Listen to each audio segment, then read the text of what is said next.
Hello friends, welcome to my YouTube channel. Today we are going to discuss about Robert Hooke. So आज हम discuss करेंगे Robert Hooke के बारे में. So without wasting much time, let us start this video.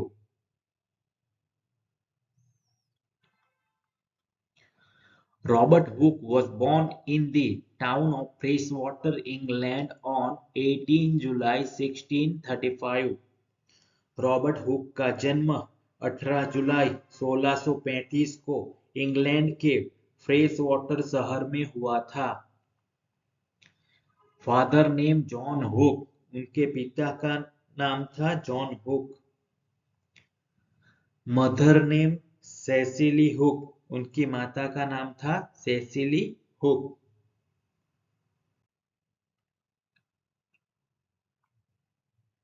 Robert Hooke is known as a Renaissance man of the 17th century England for his work in astronomy, physics and biology.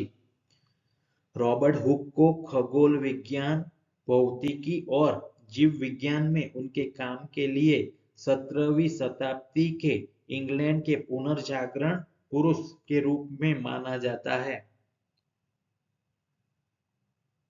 He was educated at Oxford and spent his career at Royal Society at Gresham College. उन्होंने Oxford में शिक्षा प्राप्त की और अपना career royal society और Gresham college में बिताया.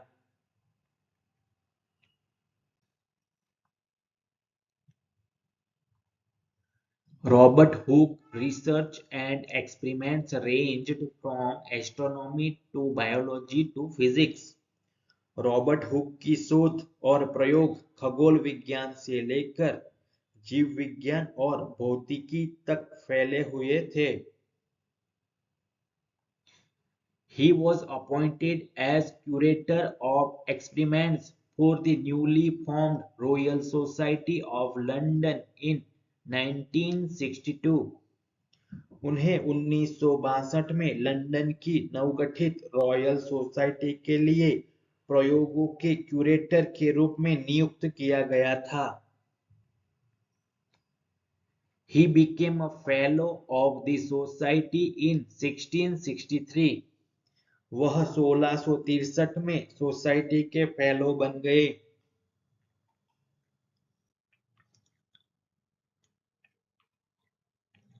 After the Great Fire of London in 1666, Hooke redesigned many of London's streets and public buildings. 1666 में लंदन की भीषण आग के बाद हुक ने लंदन की कई सड़कों और सार्वजनिक भवनों को फिर से डिजाइन किया. His most important publication was Micrographia in 1665. उनका सबसे महत्वपूर्ण प्रकाशन 1665 में माइक्रोग्राफिया था.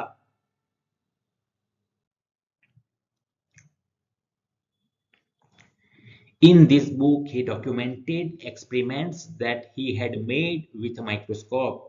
इस पुस्तक में उन्होंने उन प्रयोगों का दस्तावेजीकरण किया जो उन्होंने माइक्रोस्कोप से किए थे.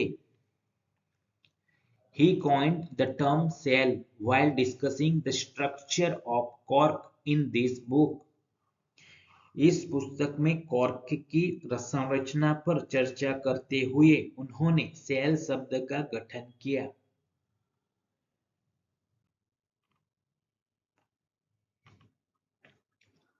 Hooke's observation of refraction led him to deduce the wave theory of light.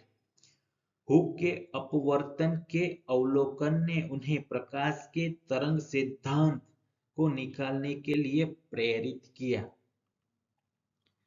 He suggested that the force of gravity could be measured by utilizing the motion of a pendulum.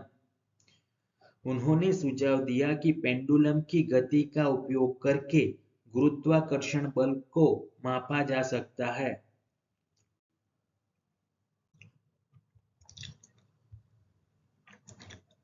Robert Hooke attempted to show that Earth and the Moon follow an elliptical path around the Sun. Robert Hooke ने यह दिखाने का प्रयास किया कि पृथ्वी और चंद्रमा सूर्य के चारों ओर एक इलिप्टिकल यानी कि अंडाकार पथ का अनुसरण करते हैं। The 1678 publication of Hooke's Lectures of Spring shared his theory of elasticity. Hook के लेक्चर ऑफ स्प्रिंग के 1678 के प्रकाशन ने इलास्टिसिटी के उनके सिद्धांत को साझा किया।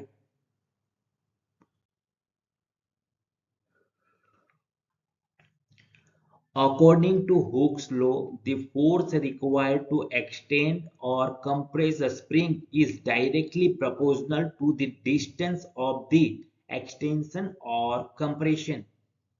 हुक के नियम के अनुसार किसी स्प्रिंग को फैलाने या कंप्रेस यानी कि दबाव के लिए आवश्यक के बल का उस विस्तार या दबाव की दूरी के सीधे आनुपातिक होता है। He died on March 3, 1703 in London, England at the age of 67. 3 मार्च 1703 को 67 वर्ष की आयु में लंदन, इंग्लैंड में उनकी मृत्यु हो गई।